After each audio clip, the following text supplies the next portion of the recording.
finding that balances for governments between to what extent do we permit travel, to what extent do we paralyze our business. Right? It's remarkable, I find, how unsynchronized these efforts have been within countries, but certainly between countries.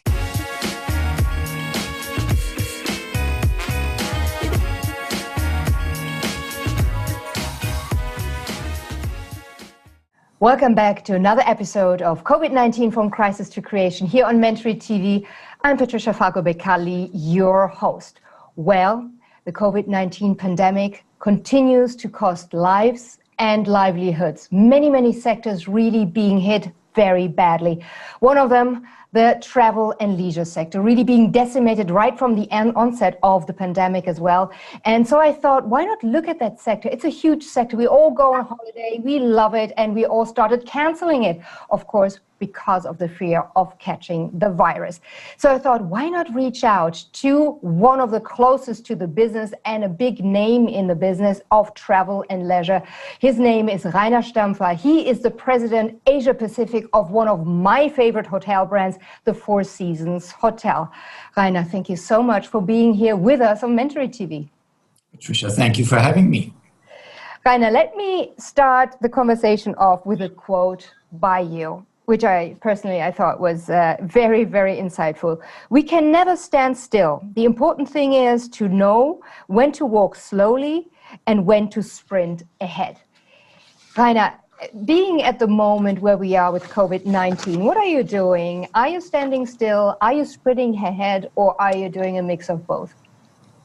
So I think speed matters. And just as you quoted, thanks for looking that up. There are times when you need to do either or the other. Clearly, when we started to be affected by what initially was termed COVID, it wasn't quite yet a pandemic. As you know, it all started in Asia, so we were the first ones, particularly in China, to feel the brunt of it. And it required really fast adjustments. Health, safety of our employees, of our guests, needless to say, was at the forefront of our minds. And so it was a lot about firefighting. It was a lot about immediate crisis management, about reacting quickly, knowing that you will never get everything right at that very time. And then you adjust and you learn. And we certainly have had quite a learning curve over what now is 8, 9, 10 months already. And then as we evolved along with the pandemic, as it became a global issue, clearly that has since kept us all breathless, there have been a lot of moments where we stopped, where we wanted to make sure we are considering the longer term impact of the pandemic, of all the economics that are being affected, the livelihood, obviously, of all the various stakeholders. And importantly for us, though, through all of this, once more, I'd like to come back to the health and safety. As you say, you were making bookings, you cancel them again. Ultimately, besides the fact that governments have to permit travel, I'm certain people will only travel with the necessary amount of trust. To that extent, we early on entered into a consulting agreement with Johns Hopkins Medical International, one of the renowned epidemiologists, a difficult word. And so they've guided us very closely over the months and have allowed us to make sure that we adjust our measures and our behavior through this pandemic as has been necessary. Rainer, and we will talk about the long-term potential changes within the Four Seasons hotels, as well as in the sector in general, and trust a little later on. But let me come back to what you were saying, the onset of the crisis. And of course, we have COVID-19, but before that, also coming out of China, was SARS. Now, was there anything in your, and I suppose you do have like a crisis management plan, as every big company or brand usually has, was there anything that you could really take from that, or is is the COVID-19 pandemic at the level it mapped out really so different that you had to overtake everything or overrule everything? I do think we had a little advantage, if that's the right word, at the onset with the experience from SARS. A lot of Asian countries were more heavily affected back then, as you know.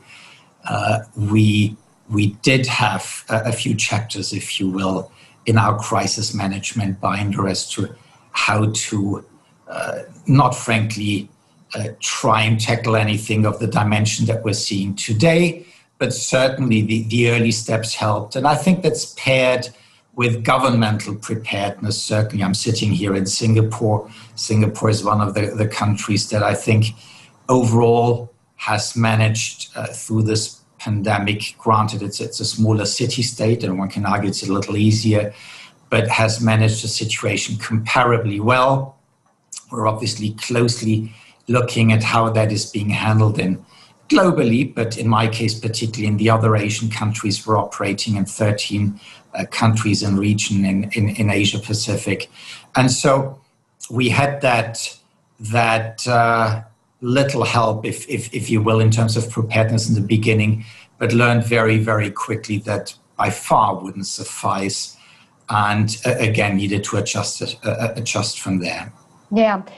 You mentioned governmental help. I think it's really interesting for you. Of course, you are the president of Asia Pacific, but the Four Seasons Hotel is a global brand. We have it in Europe, we have it in the States. To what extent really did you communicate amongst each other, as, be it regions or the individual hotels, and how much support or non-support was really given by the governments in order to get up to speed and to really try to deliver and still have a viable business? So within Four Seasons, we communicate on a global level very, very actively. That is, in some instances on a daily, but certainly on a weekly basis. And even as this unfolded in the beginning, we had all the spotlight on us, not a light that we had ever wanted, but it was viewed a little bit clearly as an Asian problem to begin with. And I think that's the way the world looked at it.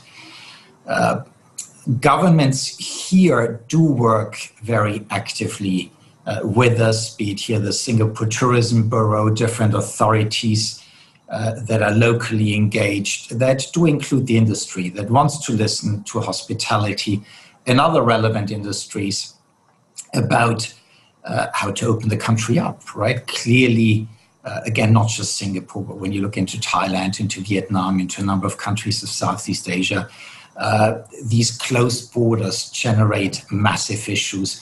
And I think they're generally being quite pragmatic about hearing us out, trying to understand how they can establish be travel corridors or certain arrangements that are necessary. Having said that, the goalposts have constantly moved. Governments, I think it's fair to say, have struggled with it. And so we continue to be engaged very, very actively to try and find ways to enable travel and with that hospitality business. Let me quickly interrupt the conversation to say thank you that you're here with me on the channel. If you do enjoy what I'm putting out, the in-depth kind of conversations, then why don't you subscribe and also hit the bell button so I can keep you informed with our newest releases. Thanks for that in advance, and let's get back to the conversation. And earlier on, you mentioned the long-term strategy or the long-term impact and how the Four Seasons Hotel or the entire industry starts preparing for it. And let me share with you a screen, if I may, which I pulled out, which I thought was very interesting. It is a study by Deloitte. It came out already in May 2020, and it plays scenarios. And let me share it with you. I know it is cold on you, but I would like to just confront you with it. The four distinct scenarios emerge based on current trends. They talk about the passing storm, the good company, the lone wolves, and the sunrise in the east. And of course, the sunrise in the east is something that is quite interesting potentially for you. Just to sum it up, also for our viewers that don't want to, look at the small print. Basically, passing storm means the COVID-19 pandemic is being managed quite quickly. It has repercussions on small, medium-sized businesses, but overall, the business is okay, policy is doing good, and everything is being handled. So COVID comes, we all suffer a bit, COVID goes, we go back to normal. Second scenario, and you alluded to it in a way when you talked just now, Rainer, about the governments and government's help. Good company, meaning a prolonged scenario. 9 months into it, people are now looking at a vaccine, hopefully first quarter of next year. However, if it is a prolonged situation, then we have the large companies actually going forward, coming up, stepping up with solutions because governments struggle to handle it. They don't know what to focus on. Is it lives? Is it livelihoods? I mean, what we've seen over the past few months. So that is the second one. Moving more and more also, if you think about it, into stakeholder kind of advocacy. The lone wolf, which I thought was interesting also to name it like that, is a severe rolling COVID-19 crisis, meaning what we've been seeing in, at the onset March, the first wave. Now we're into, almost winter. The second wave is coming actually at a worse level. So the government adopt isolation. So close the borders, very similar to what happened at the beginning. They keep on doing so. Low global coordination. Everybody is kind of like a hedgehog rolling themselves into it. And the fourth one is the sun in the east, the sunrise in the east. And that means a severe COVID-19 pandemic. China and the ASEAN countries, interesting to you, expected to manage just better than the rest of the world. And they are going to become more and more a primary power worldwide. And the collaboration will be there, but limits itself to Asian countries. Now, enough talk from me. I would like to have your reaction, Rainer, on this kind of scenario play by Deloitte, who is, a company that looks at these kind of things on a very regular basis, coming out periodically with these surveys. Starting with the sunrise in the east, clearly, right? If you look at a number of months now, China seemingly has managed the pandemic really well. Granted, they have the tools in place of immediate tracing, understanding clusters, limiting impact, where they see a potential, I wouldn't even call it wave, but a new breakout. We saw that most recently, first week of October, during the national holiday and the Golden Week travel in China, where I believe it was about 680 million Chinese traveling domestically. 4 weeks later, where you likely would have seen the impact had there been a more relevant one. Clearly, once again, I think the verdict would be that has worked out, that the discipline by the population and again, just the way travel works, still, even in China with certain control mechanisms in place, that has been managed well. Going beyond that and Asia as a whole and including the Pacific in there, we see that what China can do, what possibly Australia can do as a domestic market, not quite to the same extent, but to a relevant amount that works for them. For the many smaller Southeast Asian countries, it doesn't work. And so I think China and the rest of Asia have to be looked at there separately. And when you consider that even though, again, Vietnam, Thailand, and a number of countries, Singapore included, are in comparably good shape today, that clearly is a result of 6 months of almost complete closure of borders. While in Europe, where we're seeing this strong second wave, there was very active travel through the European Union, continental Europe, including the UK, and beyond through all the summer months. And I guess to some extent, what we're seeing today is a result of that. So finding that balances for governments between to what extent do we permit travel, to what extent do we paralyze our business, right? It's remarkable, I find, how unsynchronized these efforts have been within countries, but certainly between countries. And I guess where were more heavily affected in the hospitality industry is largely tied back to the point that you made. How do industries and companies react to it? Well, we're trying to be creative domestically, but the reality is, as long as the airlines are not flying and the governments don't open the borders, we have a greater limitation and a greater dependence on these regulatory circumstances than not all but most other industries.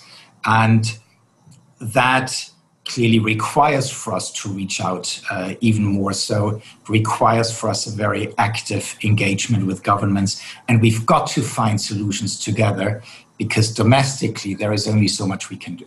Yeah, I think this interdependence, of course, that every industry, especially global industry, depends on its own supply chain. And for you, the supply chain is to have the carriers, the airlines, to carry your customer from, let's say, Switzerland to wherever you are in Singapore or wherever in beautiful Asia. That is so critical. So yes, you do your part. You're being a good company. You're trying to advocate. But unless there is a political private partnership, the classical PPP setup, there is only so much you can do in terms of, continuing to manage a good, healthy, and profitable business.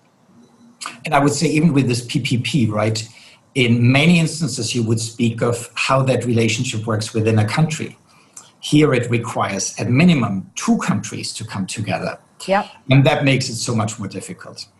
Yeah, no, absolutely. Yeah, global cooperation certainly in the last 4 years has been a bit of an issue, to say the least. But let's not get political. Let's stay with the business and your business in particular. Now, one other thing I would like to talk about is something you mentioned earlier on, and that is trust. The trust in the brand, the trust that we can really go and relax. At the same time, me as a customer, it seems that also KPMG, they came out with a fantastic study in August 2020. They look at how COVID-19 really changed the customer-consumer behavior, the attitudes. Trust is down about 15% in institutions such as airlines and hotels. Trust is fundamental, because you trust wherever you go in the 4 seasons around the world, you will get the highest excellence of service, a certain ambiance, the 4 seasons feeling all the time. How do you recreate that trust? Right, as one says, it takes a long time to earn trust, and you lose it really, really quickly. Having said that, I believe in the luxury hospitality generally, and 4 seasons in particular. We have certain parameters that hopefully, and even recent months have shown that, work in our favor in luxury hospitality. You have, by nature, a bit more space, right? You may argue that space is one aspect of luxury. And we've seen that particularly in drive-up markets, in urban resorts, in traditional resort destinations, though, that don't require you to travel cross-border, that we've seen great interest in these destinations, that we have communicated very, very actively. And a lot about trust is around communication, that we're being transparent, that we're being authentic, that we're sharing what we're doing. And I would come back again that our relationship and our consulting agreement with Johns Hopkins has supported us significantly. So the amount of measures, we've always said we want to make sure that while the experience may look differently, that it feels the same. Now, easier said than done. We've had to dramatically adjust all the processes and certain product choices in our hotels. But I think, yet again, that is something that has worked well, that we hear from the few travelers that are able to not just stay in one Four Seasons hotels these days, but to come to several where we feel good about the feedback that we get about we're being consistent. It shows there's a plan behind it. They feel that all the hygiene measures and everything that we can do procedurally is in place. And that supports that trust factor immensely. Having said that, again, we're in a larger ecosystem, and I'm by the end still among those optimists who believes that once, whether it's the vaccine, where we just got news over the last couple of days, which will, in my opinion, still be supported by a number of other measures and testing and what have you, tracking patterns of outbreaks and so forth, but that people by the end, want to travel, that trust, I think in this instance gets established relatively quickly. Once people do it once, they hear from their friends, it worked, they do it a second time, following some early adopters. I do think that people will by the end travel again a lot more quickly than we may think today, being in the middle of the crisis. It needs a few key events, but I'm still optimistic that once that recovery starts, that it may happen a little more quickly than in all the doom and gloom today may be easily overlooked. Yeah, it's a bit like on the dance floor, as I always say, in a nightclub. It takes one to start dancing, and all of a sudden, woof! It's full. You can't move anymore. But what I was thinking about the scenarios where we were talking earlier on, and your long-term plan. KPMG came out with a study, the new COVID-19 consumer, and they're looking at the consumer, the customer in the leisure and travel business. And they, for example, say that 44% of consumers now expect any hotel to provide hygiene measures. You alluded to it, of course, very important, but a quarter really want companies, hotels, resorts, they want special deals. They want a cancellation policy. About 46% say, hey, most important for me is I want to book, I say I'm coming, but if I can't, for whatever force majeure, I want you guys to be really, really flexible. Now, this brings me to the question of your business model and how you're adjusting. First of all, looking at these four scenarios, what is a scenario that the Four Seasons Hotel now really prepares for, in a strategic but also tactical basis? And what are the demands and the business model that will have to change in the long term, you think, for the next new normal in that particular sector? Yeah, if I may first come back quickly to your point about a deal. I guess it depends on how you define a deal. Having to be flexible, I think, goes without saying. Cancellation policies, given the uncertainty and lack of visibility, very clear. I think the industry as a whole has done, for the very most part, a pretty good job with that. And speaking again for Four Seasons, and I know we're not the only ones there, but we're absolutely flexible and work with our clients until the day before the arrival. And even in some instances on the day of the arrival, knowing that it may not be in the hands of the consumer. So having that flexibility is key. And we've seen very clearly a pattern that frankly existed already prior, but that has become even more profound, of people making up their mind later and later, shorter booking patterns, and deciding much more ad hoc as to when they feel ready to travel. And again, I think right now there are very obvious reasons as to why that would be the case. So flexibility, yes. On the deal side of it, actually we've seen the opposite. And there may be exceptions. What we've seen with a lot of travelers, that for those who were ready, who said, I want to go to the destination, I've had enough. Right, a lot of people speak of revenge travel. I'm not sure I really like that terminology. I'm going to go against all odds. Right, but we've seen that customers are willing to pay for that trust factor to the extent that they know it's hygienic, they know it's clean, they know they're looked well after, they know that if anything were to happen there, they're not stuck, to the extent that we can help. And so truly caring for people, that's the core and center of our business. I think that's hopefully what we've always been known for and what we've built our business upon. That has become even more important.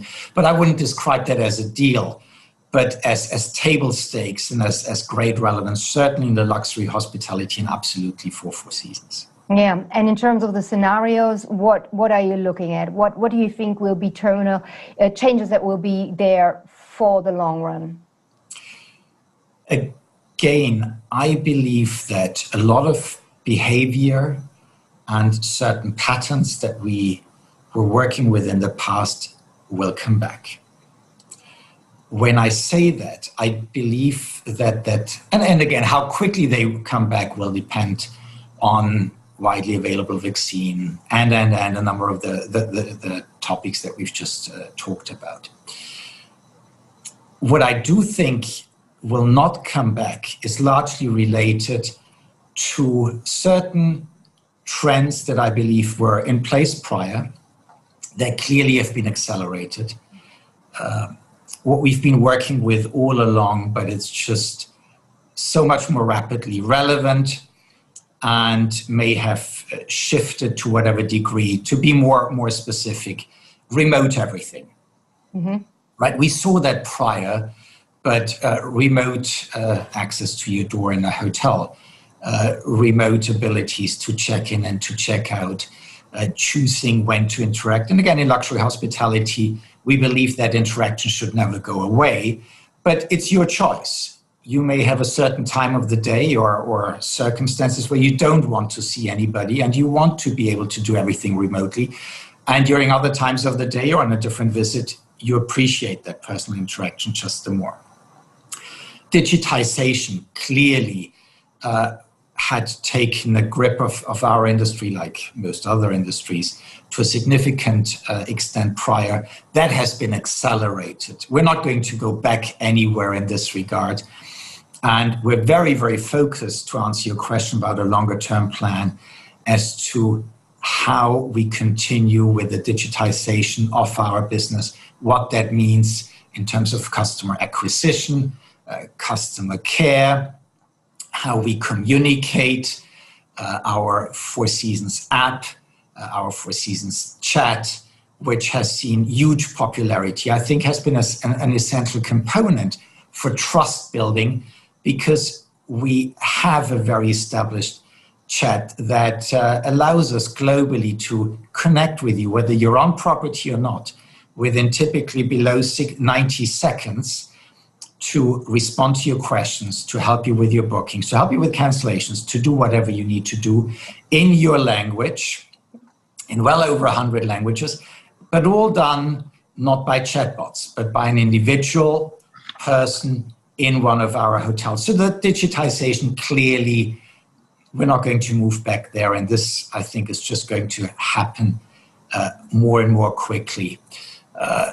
A last one, perhaps there to prioritize is what I would call glocalization, where we're clearly in a global world. We're a global hospitality company. We've got globally traveling customers. And yet the local aspects, how we consider specific circumstances in every jurisdiction environment that we operate in, that relevance has grown even further. And to be able to make decisions locally, to support locally, to understand the respective cultural nuances. Again, it was relevant beforehand, but I think it's been tremendously accelerated as it relates to the attention a business has to pay to it and how we really have the right measures in place to respond to a customer. And that wraps up the first part of my conversation with Rainer Stampfer. He's president of Asia Pacific for the Four Seasons Hotels. And if you do like our conversations here on Mentory TV, generally speaking, why don't you give us a thumbs up? And most importantly, perhaps join us by subscribing onto the YouTube channel so I can keep you always informed about my latest releases.